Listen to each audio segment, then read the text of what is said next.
تو حج کس کو کہتے ہیں؟ کوئی بتائے گا آپ میں سے؟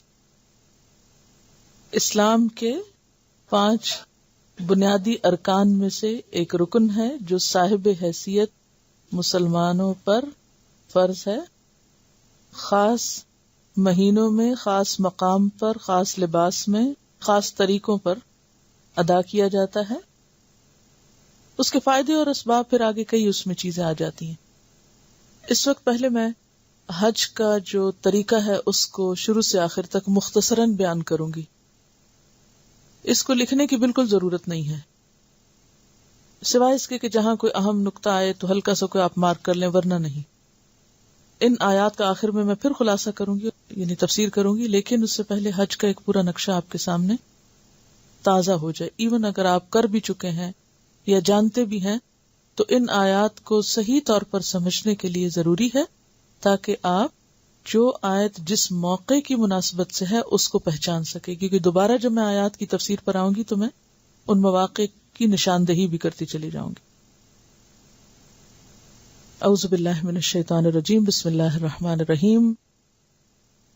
حج اسلام کے بنیادی ارکان میں سے ایک رکن ہے جو ساری زندگی میں صرف ایک بار فرض ہے. حج مبرور یعنی جو پورے مناسک کی صحیح پابندی کے ساتھ ادا کیا جاتا ہے اللہ کی خاطر، اس کی جزا جنت ہے. ایمان باللہ کے بعد سب سے افضل عمل ہے، یعنی عبادات میں. خواتین، بوڑھے اور کمزور لوگوں کو حج کا ثواب جہاد کے برابر ملتا ہے. حج اور عمرہ کرنے والوں کی دعائیں قبول ہوتی ہیں. اگر کوئی حج پر جاتے ہوئے راستے میں فوت ہو جائے تو بھی اس کو حج کا پورا ثواب مل جاتا ہے. استطاعت رکھنے والوں پر حج کرنا فرض ہے. وَلِلَّهِ عَلَى النَّاسِ حِجُّ الْبَيْتِ مَنِ اسْتَطَاعَ إِلَيْهِ سَبِيلًا وَمَنْ كَفَرَ فَإِنَّ اللَّهَ غَنِيٌّ عَنِ الْعَالَمِينَ. لوگوں پر اللہ کا یہ حق ہے کہ جو اس گھر تک پہنچنے کی استطاعت رکھتا ہو وہ اس کا حج کرے، اور جو کوئی اس حکم کی پیروی سے انکار کرے تو اسے معلوم ہونا چاہیے کہ اللہ تمام دنیا والوں سے بے نیاز ہے. مرنے والے پر حج فرض ہو تو اس کے وارثوں کو اس کی طرف سے حج بدل کرنا چاہیے. حج کثیر المقاصد اور کثیر الفوائد عبادت ہے، یعنی اس کے بہت سے مقاصد ہیں اور اس کے بہت سے فائدے بھی ہیں.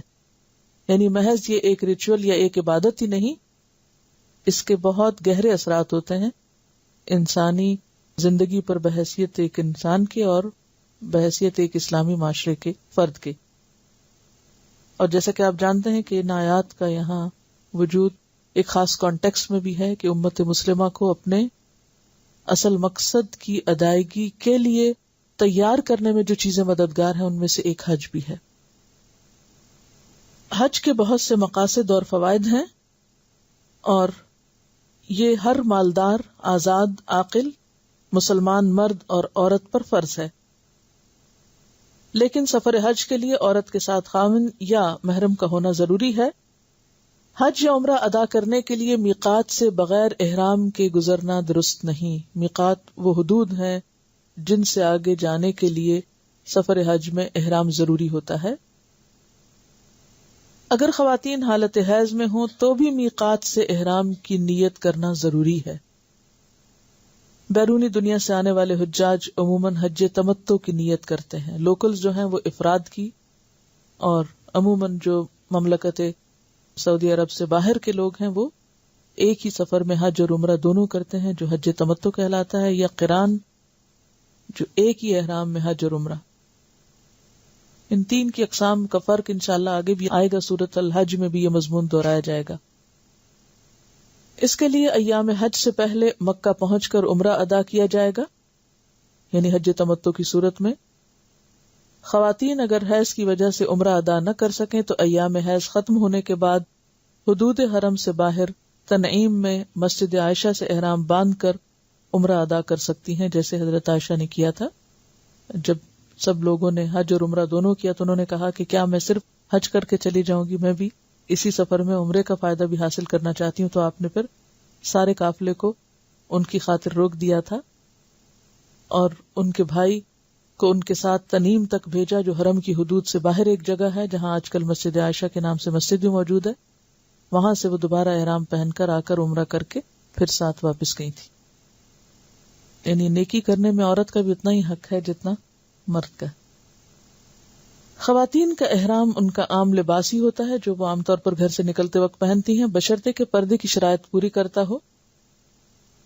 خواتین حالت احرام میں زیور، گھڑی، اینک وغیرہ استعمال کر سکتی ہیں، لیکن چھنکنے والا زیور نہ ہو تو بہتر. نیز رنگین کپڑے بھی پہن سکتی ہیں. عام طور پر یہ خیال ہوتا ہے کہ شاید سفید کپڑے ہی پہننا ضروری ہے احرام کے لیے، تو ایسا نہیں. بخاری میں ہے کہ حضرت عائشہ رضی اللہ عنہا کے نزدیک عورت کے لیے حالت احرام میں زیور پہننے، سیاہ اور گلابی رنگ کا کپڑا پہننے جو گھر میں عام طور پہ ہم پہنتے ہیں، اور موزے پہننے میں کوئی حرج نہیں. لیکن خوشبو اور میک اپ کا استعمال درست نہیں. اسی طرح بال کاٹنا بھی منع ہے. خواتین کے احرام میں سلا ہوا نقاب اور دستانوں کا استعمال ممنوع ہے. سلے ہوئے نقاب کی بجائے خواتین ایسی اوڑھنی اوڑھ سکتی ہیں جسے بوقت ضرورت چہرے کے سامنے کیا جا سکتا ہے. ایسے میں اگر وہ چہرے کو چھو بھی لے تو کوئی حرج نہیں، کیونکہ کسی حدیث سے کپڑے کے چہرے پہ لگنے کی ممانعت نہیں آئی، سلے ہوئے نقاب کی بات آتی ہے. حضرت عائشہ فرماتی ہیں کہ ہم رسول اللہ صلی اللہ علیہ وسلم کے ساتھ حالت احرام میں تھی. قافلے ہمارے سامنے سے گزرتے تھے. جب وہ سامنے آتے تو ہم اپنی چادریں منہ پر لٹکا لیتی، جب وہ گزر جاتے تو ہم کھول لیتی. حالت احرام میں سر اور بدن پہ خارج جائز ہے، لیکن جنسی افعال یا گفتگو، لڑائی جھگڑا اور کسی کو تکلیف دینا منع ہے. احرام کی نیت کرنے کے بعد زیادہ سے زیادہ تلبیہ پڑھنا پسندیدہ ہے. تلبیہ کے الفاظ ہیں لبیک اللہم لبیک، لبیک لا شریک لک لبیک، ان الحمد والنعمت لک والملک لا شریک لک. حاضر ہوں اے اللہ، میں حاضر ہوں، میں حاضر ہوں، تیرا کوئی شریک نہیں، میں حاضر ہوں، بے شک ہم تیرے ہی لائق ہے، ساری نعمتیں تیری ہی دی ہوئی ہیں، بادشاہی تیری ہی ہے اور تیرا کوئی شریک نہیں. تلبیہ یعنی یہ الفاظ اس وقت تک پڑھے جائیں گے جب تک کہ طواف شروع نہ ہو جائے. حج کا احرام باندھنے اور تلبیہ کہنے کے بعد ایک مرتبہ اللہم حجۃ لا ریاء فیہا ولا سمعۃ کہنا مسنون ہے. یہ دعا جس کا معنی ہے اے اللہ ایسے حج کی توفیق دے جس میں نہ دکھاوا مقصود ہو نہ شہرت. مکہ پہنچ کر مسجد حرام میں داخل ہوتے وقت پہلے سیدھا پاؤں اندر رکھیں اور یہ دعا پڑھیں بسم اللہ والسلام علی رسول اللہ اللہم اغفر لی ذنوبی وافتح لی ابواب رحمتک. اللہ کے نام سے داخل ہوتا ہوں، اللہ کے رسول صلی اللہ علیہ وسلم پر سلام ہو، اے اللہ میرے گناہ معاف فرما دے اور اپنی رحمت کے دروازے مجھ پر کھول دے. جب بیت اللہ پر پہلی نظر پڑے تو دعا کریں. قبولیت دعا کا وقت ہے. کعبۃ اللہ کے قریب پہنچ کر حجر اسود سے طواف کا آغاز ہوگا. خانہ کعبہ کے گرد 7 چکر لگانے کا نام طواف ہے. ہر چکر حجر اسود سے شروع ہو کر حجر اسود پر ختم ہوتا ہے. یاد رکھیے حج میں نہ تو حجر اسود کی عبادت کی جاتی ہے اور نہ ہی خانہ کعبہ کی، بلکہ عبادت تو اس گھر کے رب ہی کی ہوتی ہے، جیسا کہ قرآن پاک میں آتا ہے فَلْيَعْبُدُوا رَبَّ هَذَا الْبَيْتِ. پس ان کو چاہیے کہ اس گھر کے رب کی عبادت کریں. طواف کے لیے باوضو اور نجاست سے پاک ہونا شرط ہے. اگرچہ طواف کی ابتدا حجر اسود کو چومنے سے ہوتی ہے، لیکن اگر رش ہو یا بھیڑ ہو اور چومنا یا ہاتھ لگانا دشوار ہو تو حجر اسود کی طرف ہاتھ سے اشارہ کرنا اور ایک ہاتھ سے اشارہ کرنا کافی ہے. بعض لوگ اس لکیر پر جس سے حجر اسود کی نشاندہی ہوتی ہے کافی دیر کھڑے ہو کر دعائیں پڑھنا شروع کر دیتے ہیں، جس سے طواف کے فلو میں رکاوٹ ہوتی ہے اور لوگ بہت زیادہ اذیت کا شکار ہوتے ہیں. اس سے رکنا چاہیے. فوراً اشارہ کر کے بسم اللہ اللہ اکبر کہہ کے آگے بڑھ جانا چاہیے. اس جگہ پر رک کر دوسروں کو اذیت دینا اور خاص طور پر خواتین کا مردوں میں اس وقت گتھم گتھم ہونا درست نہیں. حجر اسود کے علاوہ رکن یمانی کو چھونا بھی، یہ بھی ایک کارنر ہے بیت اللہ شریف کا، اس کو چھونا مسنون ہے. اگر ممکن نہ ہو تو اشارے کی بھی ضرورت نہیں، کیونکہ بعض لوگ ہر کونے پہ اشارہ شروع کر دیتے ہیں. خصوصاً اگر بھیڑ ہو اور مردوں سے ٹکرانے کا اندیشہ ہو تو بہتر ہے کہ رکن یمانی کو نہ چھوا جائے. رکن یمانی کے بعد حجر اسود تک کی جگہ، یعنی رکن یمانی حجر اسود سے پچھلا کارنر ہے، تو رکن یمانی سے حجر اسود کے بیچ کی جگہ پر خاص طور پر ربنا آتنا فی الدنیا حسنۃ وفی الآخرۃ حسنۃ وقنا عذاب النار کی دعا پڑھنا مسنون ہے. اس کے علاوہ طواف کے دوران تلاوت قرآن، تسبیح، دعائیں اور اذکار کرنا چاہیے. اگرچہ گفتگو کی اجازت ہے لیکن سوائے شدید ضرورت کے گفتگو سے اجتناب کرنا چاہیے. رسول اللہ صلی اللہ علیہ وسلم نے فرمایا، رمی جمار اور بیت اللہ کے طواف کو اللہ کا ذکر قائم کرنے کا ذریعہ بنایا گیا ہے، اس کے علاوہ اس کا کوئی مقصد نہیں. بیت اللہ شریف کا طواف نماز کی طرح ہے، لہذا دوران طواف کم سے کم بات کرو. یعنی یہ طواف بھی ایک طرح سے نماز ہے جس میں ضرورتاً بات کی جا سکتی ہے مگر پسندیدہ نہیں. بیت اللہ کا طواف دن اور رات میں کسی بھی وقت کیا جا سکتا ہے. دوران طواف اگر شرعی عذر کے باعث طواف کا سلسلہ منقطع کرنا پڑے، یعنی وضو ٹوٹ جائے، تو عذر دور ہونے کے بعد پہلے چکر کو شمار کر کے، یعنی اگر 3 ہو گئے مثلاً، تو صرف باقی چکر پورے کیے جائیں گے. نماز میں تو ایسا نہیں کر سکتے نا کہ آپ 2 رکعت کے بعد وضو اگر دوبارہ کرنا پڑے تو نئے سرے سے آپ پہلی رکعت سے شروع کریں گے. تو طواف آپ اسی چکر سے جہاں سے چھوڑا تھا دوبارہ شروع کر کے طواف مکمل کر لیں گے. حتیم بیت اللہ کا حصہ ہے، لہذا حتیم کے باہر سے طواف کیا جائے گا. حتیم وہ آدھی دیوار ہے بیت اللہ کی جو پہلے اس کے اندر ہی شامل تھی، یعنی اس کی وہ چھت تک تھی اور وہ اس کمرے کا حصہ تھی، لیکن بعد میں قریش جب تعمیر کر رہے تھے خانہ کعبہ کو اور ان کے پاس سامان تعمیر کم ہو گیا تو یہ حصہ ایسے ہی چھوڑ دیا گیا. اس کے اندر نماز پڑھنا ایسا ہے جیسے خود خانہ کعبہ کے اندر نماز پڑھنا. تو کوئی شارٹ کٹ لے کے اس کے اندر سے گزر کے طواف نہ کرے بلکہ اس کے باہر سے طواف ہوگا، یعنی اس وال کے باہر سے. طواف ختم ہونے پر مقام ابراہیم کے قریب 2 رکعت نماز ادا کی جائے، ورنہ پوری مسجد میں جہاں جگہ ملے 2 نفل ادا کر لیے جائیں. اس میں کوشش ہو کہ مردوں کے مخصوص حصے میں نماز نہ ادا کی جائے بلکہ عورتوں کے لیے جو حصے نماز کے لیے مخصوص ہیں وہیں پر یہ نفل پڑھ لیے جائیں، خواہ وہ مقام ابراہیم سے کتنا بھی دور ہو، نماز ہو جائے گی. رسول اللہ صلی اللہ علیہ وسلم نے طواف کی 2 رکعتوں میں سے ایک رکعت میں قل یا ایھا الکافرون اور دوسری رکعت میں قل ھو اللہ احد کی تلاوت فرمائی.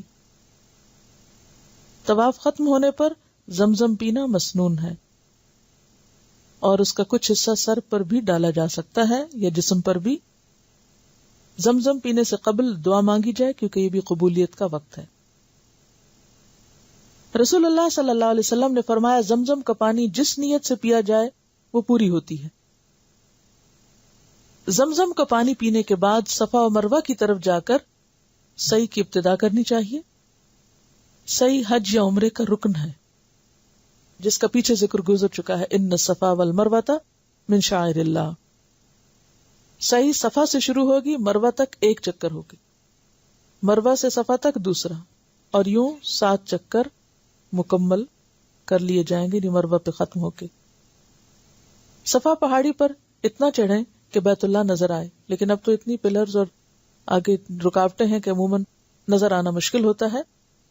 اگر نظر نہ بھی آئے تو اس رخ پہ کھڑے ہو کر یہ مسنون دعا پڑھنی چاہیے، لا الہ الا اللہ وحدہ لا شریک لہ لہ الملک ولہ الحمد وہو علی کل شیء قدیر لا الہ الا اللہ وحدہ انجز وعدہ ونصر عبدہ وہزم الاحزاب وحدہ.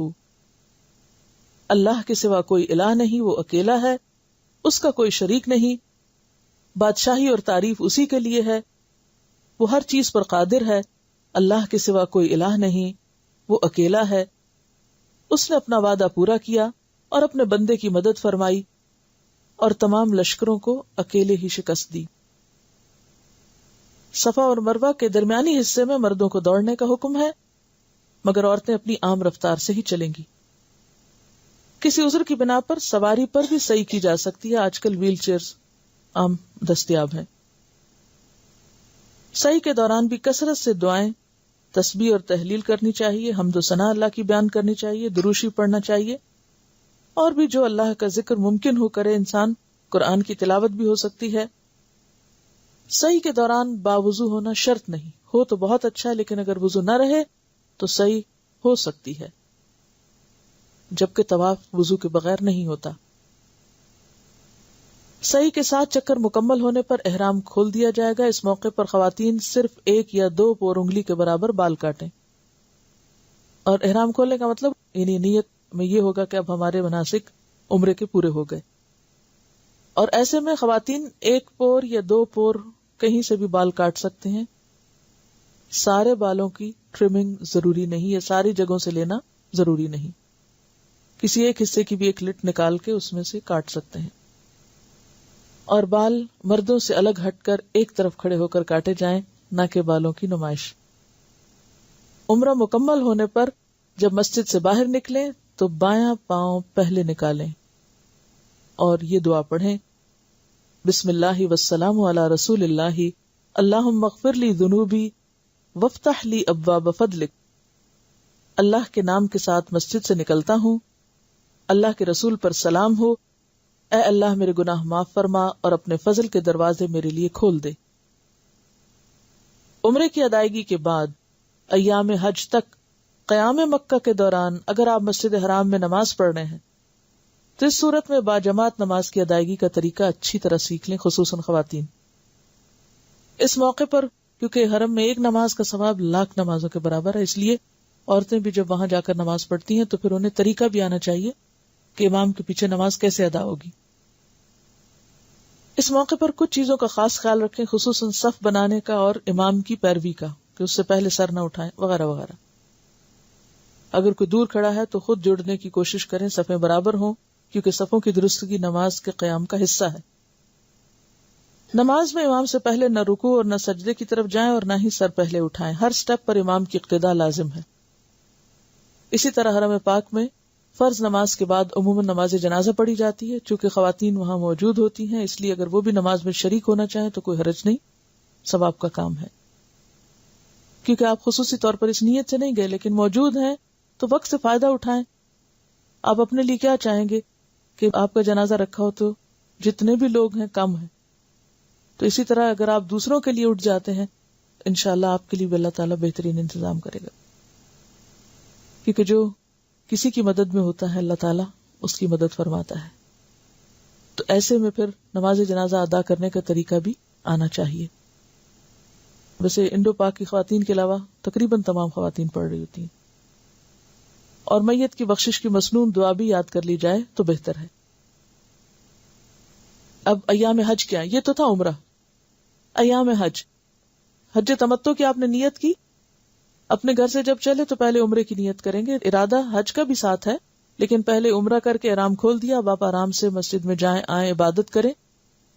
اب آپ کا حج 8 ذو الحج کو شروع ہوگا، یعنی ایام حج اب شروع ہو رہے ہیں جن میں سب سے پہلا دن 8 ذو الحج جس کو یوم الترویہ کہا جاتا.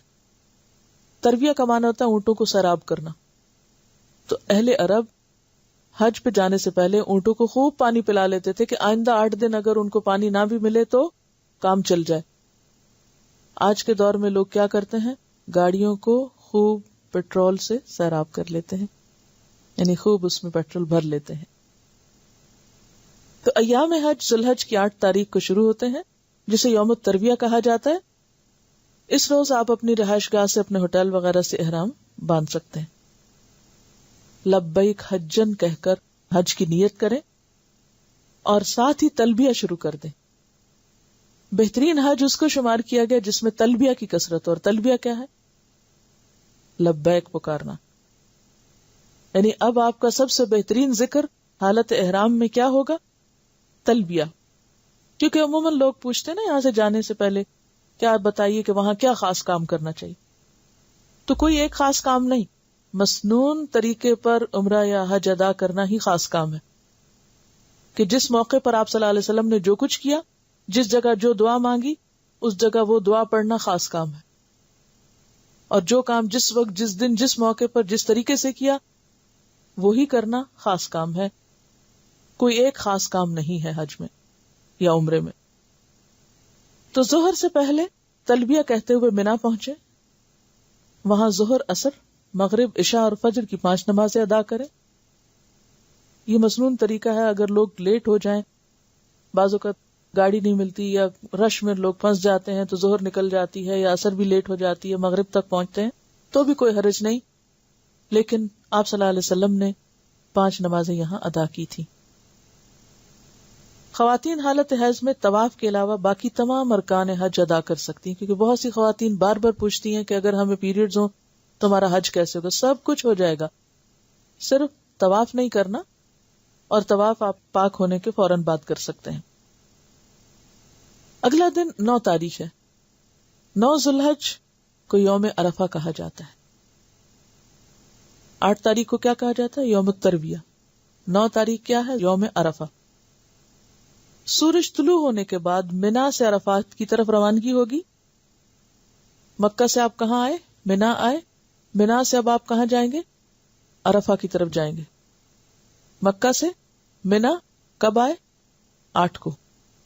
پھر یہاں رات گزاری، صبح نماز فجر پڑھ کے سورج نکلنے کے بعد یہاں سے چلے عرفہ کی طرف آئے. 9 ذوالحج کو یوم عرفہ کہا جاتا ہے. سورج طلوع ہونے کے بعد منا سے عرفات کی طرف روانگی ہوگی. راستے میں کثرت سے تلبیہ پڑھا جائے گا اور اس کے علاوہ تکبیرات بھی. یہ خاص ذکر ہے اب راستے کا.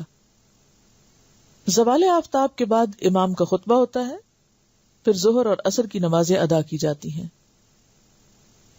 اس روز میدان عرفات میں زوال آفتاب کے بعد سے لے کر، زوال آفتاب کس کو کہتے ہیں؟ سورج ڈوبنے کو نہیں، کس کو؟ ڈھلنے کو، یعنی جب ظہر کا وقت شروع ہو جاتا ہے. غروب آفتاب تک قبلہ رخ کھڑے ہو کر دعائیں مانگنا مسنون عمل ہے. آپ صلی اللہ علیہ وسلم مسلسل کھڑے رہے اور ہاتھ اٹھا کر دعائیں مانگی آپ نے، حتیٰ کہ آپ کا کوڑا گر گیا تو آپ نے ایک ہاتھ سے اٹھایا اور دوسرا ہاتھ آپ نے کھڑا ہی رکھا. تو اس سے پتہ چلتا ہے کہ اس دن قبلہ رخ کھڑے ہو کر ہاتھ اٹھا کر دعائیں مانگنا زیادہ بہتر. بہت سے لوگوں کو پتہ ہی نہیں ہوتا کہ نبی صلی اللہ علیہ وسلم کا اصل مسنون عمل کیا ہے. بہرحال وقوف عرفہ فرض ہے، کیونکہ حج نام ہی عرفہ میں حاضری کا ہے. اگر یہ رہ جائے تو حج ادا نہیں ہوتا. اگر کوئی وہاں نہیں پہنچا تو حج نہیں ہوا. اس کا کفارہ نہ فدیہ ہے نہ دم ہے، کوئی چیز اس کی تلافی نہیں کرتا. وقوف عرفہ کے دوران زیادہ سے زیادہ کھڑے ہو کر تلبیہ، تکبیر اور مسنون دعائیں کثرت سے اللہ سے مانگنی چاہیے. آج کا دن دعاؤں کی قبولیت کا دن ہے، آگ سے برات کا دن ہے، بخشش کا دن ہے. ہاتھ اٹھا کر زیادہ سے زیادہ اپنے لیے، عزیزوں، رشتہ داروں کے لیے، امت مسلمہ اور انسانیت کی بھلائی کے لیے خوب خوب دعائیں مانگے. یہ وقت بہت اہم وقت ہے. اس کو صرف کھانے پینے اور آرام کرنے یا گپ شپ لگانے میں ضائع نہیں کرنا چاہیے. بہت سے لوگ پہنچتے ہیں، وہ رش کی وجہ سے بعض اوقات ظہر کے بھی بہت بعد پہنچتے ہیں، پھر جا کے اپنے کھانے وانے بچھاتے ہیں، پھر کھاتے ہیں، پھر تھکے ہوئے ہوتے ہیں، پھر ان کو نیند آ جاتی ہے، پھر آرام کرتے ہیں، پھر اٹھتے ہیں، تھوڑے بہت ہاتھ پاؤں مارے، چلو کچھ دعائیں پڑھی، اور پھر جانے کی تیاری گھنٹہ پہلے ہی شروع کر دیتے ہیں. اور اس طرح اس قیمتی وقت کو ادھر ادھر کے شغل میں ضائع کر بیٹھتے ہیں. تو اس وقت میں زیادہ سے زیادہ، یعنی کھانا بھی اتنا مختصر ہونا چاہیے کہ جس کو کھا کے نہ سستی ہے، تھوڑی سی انرجی آ جائے، لیکن پورا فوکس عبادت کی طرف یہاں ہونا چاہیے. رسول اللہ صلی اللہ علیہ وسلم نے فرمایا، بہترین دعا عرفہ کے دن کی دعا ہے. بہترین کلمات جو میں نے کہے اور مجھ سے پہلے انبیاء نے کہے وہ یہ ہیں. کیا؟ بہترین کلمات جو اس جگہ پر اللہ کے رسول صلی اللہ علیہ وسلم اور آپ سے پہلے تمام انبیاء نے کہے وہ ہیں، لا الہ الا اللہ وحدہ لا شریک لہ لہ الملک و لہ الحمد وہو علی کل شیء قدیر. اب آپ دیکھیے کہ جو دعا سب انبیاء نے مانگی اور جو آپ نے مانگی اور جو اس دن کی خاص دعا بتائی گئی، جس میں مانگا کچھ نہیں گیا، اللہ کی تعریف اور توحید بیان کی گئی ہے، لیکن عموماً ہمیں پتہ ہی نہیں ہوتی کہ اصل عمل یہ ہے آج کے دن کا، یعنی اصل دعا. اس کے علاوہ جو چاہے مانگے، مگر سنت کا ایک عمل باقی ہمارے سارے عملوں پہ بھاری ہو جاتا ہے. رسول اللہ صلی اللہ علیہ وسلم نے فرمایا، عرفہ کے علاوہ کوئی دن ایسا نہیں جس میں اللہ تعالیٰ کثرت سے بندوں کو آگ سے آزاد کرے.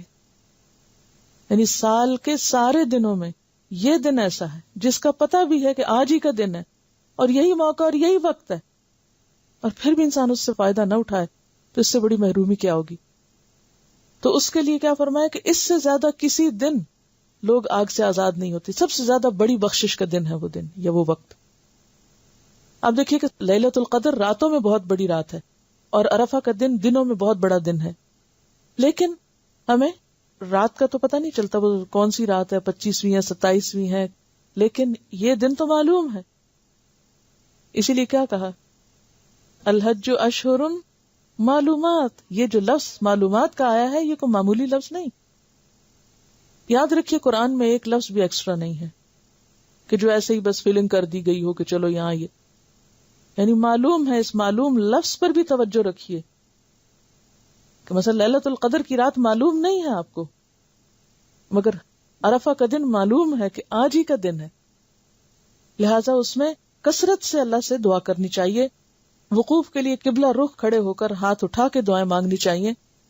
اگر کوئی شخص بیمار ہے، ویل چیئر پہ کھڑے نہیں ہو سکتا تو اس کا تو عذر ہے، وہ بیٹھ کے بھی مانگے. لیکن لیٹ کے آرام کرنا، سوئے رہنا، ادھر ادھر ہونا، یہ نقصان دہ ہے. اگرچہ حج ہو جائے گا، فرض ادا ہو جائے گا اس کا بھی، جو بے شک بے ہوش بھی رہا اور ادھر لیٹا، کیونکہ کوئی لوگ ان کو سن سٹروک ہو جاتا ہے یا نہیں برداشت کر پاتے وہ ساری شدتیں، تو بے ہوش بھی ہوئے رہتے ہیں. لیکن اگر انہیں وہاں پہنچا دیا گیا تو حج ان کا ہو گیا، فریضہ ادا ہو گیا. یوم عرفہ کے دن حجاج کے لیے روزہ رکھنا منع ہے، لیکن باقی لوگ جو حج پر نہ ہوں ان کے لیے روزہ رکھنا اس دن کیا ثواب رکھتا ہے؟ 2 سال کے گناہوں کی معافی، ایک پچھلے اور ایک اگلے. سورج غروب ہوتے ہی مغرب کی نماز ادا کیے بغیر وقار اور سنجیدگی کے ساتھ تلبیہ کہتے ہوئے میدان عرفات سے مزدلفہ کی طرف آئیں.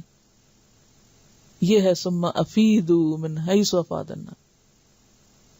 وہاں عام طور پر آپ نے ایکسپیرینس کیا ہوگا کہ لوگ رکے رہتے ہیں صرف اس انتظار میں، جیسے روزہ کھلنے کا انتظار ہوتا ہے نا، جب روزہ کھلتا ہے تو کیا ہوتا ہے، سائرن بجتا ہے یا کچھ، تو اسی طرح اس وقت بھی ایک یعنی آذان شروع ہوتی ہے اور اس کے ساتھ دور دراز جگہوں پر بھی ایک آواز آتی ہے جس سے پتہ چلتا ہے کہ اب آپ نکل سکتے ہیں. تو لوگ ایسے چھوٹتے ہیں جیسے پانی کا بند توڑ دیا جائے تو ریلے بہنے لگتے ہیں. تو بالکل وہی منظر ہوتا ہے یہاں پر جس کا یہاں افیزو سے ذکر آیا قرآن پاک میں. اب 9 اور 10 ذی الحجہ کی درمیانی رات مزدلفہ میں بسر کرنا واجب ہے. یہاں مغرب اور عشاء کی نمازیں ادا کی جائیں گی، یہ نہیں کہ وہاں سے گزر کے تو آپ منا میں ہی آ کے سوئیں. مزدلفہ کی تمام رات جاگ کر عبادت کرنے کی بجائے اس کے کچھ حصے میں سونا مسنون ہے، کیونکہ آپ صلی اللہ علیہ وسلم سوئے تھے. نماز فجر کے بعد قبلہ رخ کھڑے ہو کر روشنی کے پھیلنے تک مشعر حرام کے قریب ہاتھ اٹھا کر خوب خوب دعائیں مانگے. اب وہاں پر مسجد ہے، یعنی مشعر حرام جو ہے اس کے قریب کھڑے ہونا افضل ہے. لیکن اگر آپ کو معلم نے وہ اتارا ہے دور تو پھر آپ چل چل کے وہاں پہنچیں گے تو مشکل ہوگی. اب جہاں ہیں بس یہ کہ مزدلفہ کے اندر ہیں وہیں پر کھڑے ہو کر دعا مانگنا، یہ بھی مسنون عمل ہے. کھڑے ہو کر بہت سی دعائیں ہم بیٹھ کے مانگتے ہیں، لیکن یہاں پر بھی قبلہ رخ کھڑے ہو کر روشنی کے پھیلنے تک مشعر حرام کے قریب خوب خوب دعائیں مانگے، پھر تلبیہ پڑھتے ہوئے سکون اور وقار کے ساتھ مزدلفہ سے منا کی طرف روانہ ہو جائیں. اب کون سا دن شروع ہو گیا؟ 10 تاریخ. یہ دن یوم النحر کہلاتا ہے، قربانی کا دن ہے. اس روز منا پہنچ کر سب سے پہلے جمرہ عقبہ کو رمی کی جاتی ہے. عقبہ کہتے ہیں پیچھے والے حصے کو، یعنی جو مکہ کے قریب ہے، آخری والا. پھر قربانی اور پھر بال کٹوائے جاتے ہیں، منڈوائے جاتے ہیں یا پھر کٹوائے جاتے ہیں. اگر اس ترتیب میں کچھ فرق بھی ہو جائے تو کوئی حرج نہیں، اس میں رخصت ہے. یعنی پہلے رمی کر لی یا بعد میں کر لی، یا پہلے قربانی ہو گئی اور بعد میں بال کاٹے، یا پہلے بال کاٹ لی اور بعد میں قربانی ہو گئی، اس میں سہولت ہے.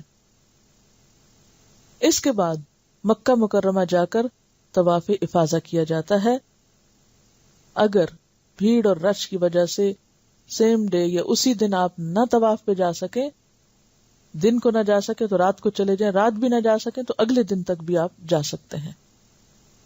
کیونکہ جتنے زیادہ رش ہو گیا تو اس میں بعضوں کا سب لوگ یہ سمجھتے کہ آج ہی کرنا ضروری ہے، تو اس میں رش نہ ہو. اور خواتین جو پاک نہ ہو وہ 1 دن 2 دن 3 دن 4 دن تک ٹھہر کر بعد میں طواف کر لیں. اگر آج آپ کسی وجہ سے طواف نہ کر سکیں تو اگلے روز یا اس کے بعد بھی طواف کیا جا سکتا ہے. خصوصاً خواتین اگر حالت حیض میں ہو تو آئندہ چند روز میں پاک ہونے کے بعد طواف کر سکتی ہیں. یاد رکھیے یہ طواف فرض ہے، اس کے بغیر حج مکمل نہ ہوگا اور اس کا کوئی کفارہ نہیں کہ یہ کہے کہ چلو دم دے دیں اور اس طواف کی معافی ہو جائے. یہ حج کا دوسرا بڑا رکن ہے. اور یہ بھی یاد رہے کہ جب تک یہ طواف ہو نہ جائے تو مکمل طور پر احرام نہیں کھولا جاتا، عورت اپنے شوہر پہ حلال نہیں ہوتی، رفث کی گنجائش نہیں. 11، 12، 13 ذوالحج ایام تشریق کہلاتے ہیں. 10 تک کے مناسک ہو گئے، اب کیا ہے؟ ایام تشریق شروع ہو گئے. 11، 12 اور 13 یہ دن ذکر الہی کے دن ہیں. ایام تشریق کی راتیں منا میں بسر کرنا لازم ہے. دن کو اگر آپ مکہ میں بھی ہیں یا کہیں اور ہیں تو کوئی بات نہیں، لیکن رات آپ کو منا میں گزارنی ہوگی. کوئی شخص اگر 13 ذوالحج تک منا میں نہ ٹھہرنا چاہے تو 11 اور 12 کے دوران 2 دن ٹھہر کر واپس آ سکتا ہے. اسی کے بارے میں فرمایا من تعجل فی یومین، 11 اور 12. یومین سے مراد کیا ہے؟ 11 اور 12. فلا اسم علیہ، کوئی گناہ کی بات نہیں. ومن تأخر یعنی 13 کو بھی رک گیا، فلا اسم علیہ، اس پر بھی کوئی گناہ نہیں. اصل چیز ہے تقوی، کہ ٹھہرنا بھی اللہ کے لیے اور جلدی جانا بھی اللہ ہی کی خاطر. اس میں کوئی بڑائی نہیں پیچھے رہنے والوں کی اور کوئی برائی نہیں جلدی جانے والوں کی. اصل چیز خدا کا خوف ہے. ان دنوں میں، کون سے دنوں میں؟ 11، 12، 13 تینوں جمرات، جمرہ اولا، وسطی اور عقبہ کو بالترتیب کنکریاں ماری جائیں گی. اولا کون سا ہے؟ جو جمرات کی طرف جاتے ہوئے پہلے نمبر پہ آتا ہے. وسطی جو سینٹرل ہے، اور عقبہ جو پیچھے والا ہے، یعنی جو مکہ کی طرف ہے، قریب ہے. قریب سے مراد یہ کہ اینڈ پہ ہے. یاد رکھیے ہر جمرہ کو 7 کنکریاں ماری جائیں گی، اکٹھی نہیں، الگ الگ، ایک ایک. اور ہر کنکری مارتے وقت اللہ اکبر پڑھا جائے گا. بچوں، بوڑھوں اور بیماروں کی طرف سے رمی کرنا جائز ہے، یعنی نیابت ہو سکتی. بچوں، بوڑھوں اور بیماروں کی طرف سے. کنکریاں مارنے کے بعد اگر ایک طرف کو ہٹ کر قبلہ رخ ہو کر دعا کی جائے تو وہ بھی قبولیت کا وقت ہے. آپ صلی اللہ علیہ وسلم نے کنکریاں مارنے کے بعد طویل دعا بھی کی ہے. حج کے موقع پر قربانی کرنا واجب ہے، لیکن اگر کسی میں قربانی کرنے کی استطاعت نہ ہو تو وہ کیا کرے؟ حج کے دوران 3 روزے رکھے اور 7 گھر واپس جا کر یہ 10 روزے قربانی کا عوض ہیں. اس کے ساتھ ہی حج کے مناسک پورے ہو جاتے ہیں. اور آخری چیز مکہ مکرمہ سے رخصت ہوتے وقت طواف وداع کرنا ہے، جو کہ واجب ہے، لیکن حائضہ عورت کو اس کی رخصت ہے، یعنی اگر وہ نہ کر سکے تو بھی اس کا حج مکمل ہو جاتا ہے. دیکھیے کہ مناسک جہاں جہاں ادا ہوتے ہیں وہ 4 جگہیں ہیں. 4 جگہیں اور 6 دن یاد رکھنے. 4 جگہیں کون سی؟ مکہ، منا، عرفات اور مزدلفہ. یہ مناسک کی جگہ. 6 دن کون سے؟ یوم الترویہ، عرفہ، نحر اور 3 ایام تشریق. ٹھیک ہے. حج یہاں مکمل ہوا. یاد رکھیے کہ مدینہ کی زیارت حج کا حصہ نہیں، وہ مناسک کے حج میں سے نہیں. وہ کیا ہے؟ ایک ثواب کے موقع سے فائدہ اٹھانا، کیونکہ آپ کی مسجد میں نماز پڑھنے کا بھی کتنا اجر ہے؟ 1000 نمازوں کے برابر. مدینہ کی زیارت اس سفر میں کرنا، یعنی سفر حج میں، باعث سعادت ہے. مدینہ میں مکہ کی نسبت دگنی برکت رکھی گئی ہے. حضرت انس فرماتے ہیں کہ جب رسول اللہ صلی اللہ علیہ وسلم سفر سے واپس تشریف لاتے اور مدینہ کی دیواروں کو دیکھتے تو مدینہ کی محبت میں سواری کو تیز کر دیتے. مدینہ پہنچ کر مسجد میں باقاعدہ حاضری دینا، نمازیں پڑھنا باعث اجر و ثواب ہے۔ آپ نے فرمایا میری اس مسجد میں ایک نماز دوسری مسجدوں کی 1000 نمازوں سے افضل ہے سوائے مسجد حرام کے۔ آپ نے یہ بھی فرمایا کہ میرے گھر اور ممبر کے درمیان کا حصہ باغیچہ ہے جنت کے باغیچوں میں سے، یعنی باغوں میں سے، اور میرا ممبر میرے حوض پر ہے، یعنی وہاں آپ کا حوض ہوگا۔ کون سا؟ حوض کوثر۔ مسجد میں داخل ہو کر بیٹھنے سے قبل تحیت المسجد ضرور ادا کریں۔ جب آپ مسجد میں انٹر ہوں 2 نفل پڑھ کر بیٹھیں۔ مدینہ منورہ میں جب روضہ رسول پر حاضری دیں تو اس وقت بہت صبر و تحمل سے کام لیں، چونکہ خواتین کے لیے اوقات کا دورانیہ کم ہوتا ہے، اس لیے عموماً بھیڑ ہوتی ہے۔ بے صبری کا ثبوت دیتے ہوئے لوگ ایک دوسرے کو دھکے دیتے ہیں، نماز میں ایک دوسرے کے آگے سے گزرتے ہیں، پش کرتے ہیں۔ یہ وہ جگہ ہے جہاں احترام لازم ہے۔ اس موقع پہ کثرت سے درشی پڑھیے اور شور شرابے اور ہنگامے سے پرہیز کیجیے اور ادھر ادھر کی گپ شپ سے، کیونکہ یہ بہت ہی ادب کا مقام ہے۔ کیونکہ اس جگہ پر آوازیں بلند کرنا اور شور کرنا اور ایک دوسرے کو اذیت دینا انسان کے اعمال کی بربادی کا ذریعہ ہو سکتا ہے۔ یعنی وہ سب کو جو حج کر کے کما کے وہ سب یہیں لٹا دیں لوگوں کے ساتھ لڑ جھگڑ کے۔ جیسے آپ کی مجلس میں آپ کا ادب ضروری تھا، تو آپ کی مسجد میں بھی باادب رہنا بہت ضروری ہے۔ روضۃ الجنہ میں نوافل ادا کیے جا سکتے ہیں، دعا اللہ سے مانگنا ہے۔ بہت سے لوگ اس وقت نبی صلی اللہ علیہ وسلم سے مانگنے لگتے ہیں تو یہ شرک میں شامل ہو جاتا ہے۔ رسول اللہ صلی اللہ علیہ وسلم کی قبر مبارک کے پاس السلام علیکہ یا رسول اللہ کہہ کر سلام پڑھیے۔ اسی طرح حضرت ابوبکر اور حضرت عمر کی قبر کے پاس بھی ان دونوں کو بھی الگ الگ سلام کیا جا سکتا ہے۔ سلام کے بعد پھر درود شریف پڑھیں، قبر کی طرف سجدہ کرنے سے پرہیز کریں۔ مسجد نبوی میں حاضری کے علاوہ مسجد قباء جانے کی بھی بہت فضیلت ہے۔ آپ صلی اللہ علیہ وسلم نے فرمایا جو پاک ہو کر اپنے گھر سے مسجد قباء میں جا کے نماز پڑھے اس کو عمرہ کے برابر ثواب ملتا ہے۔